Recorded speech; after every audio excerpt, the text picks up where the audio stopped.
এই দেখেন এটার আমরা মেনু হচ্ছে পাল্টাইতেছি, দেখেন এটাতে লিক করে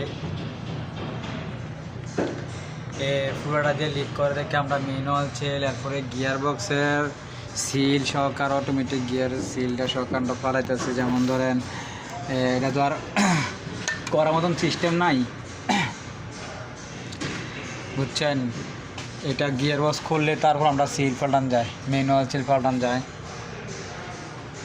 এই দেখেন পিছনে সব অয়েল আছে, দেখছেন গাড়ির বাড়িয়ে দেখেন এডি অয়েল, দেখছেন যখন গাড়িটা চলে তখন স্পিডের মধ্যে গাড়িটা পিছনে অয়েলটা মারে। এই পর্যন্ত আমাদের ভিডিওটা এখন দেব।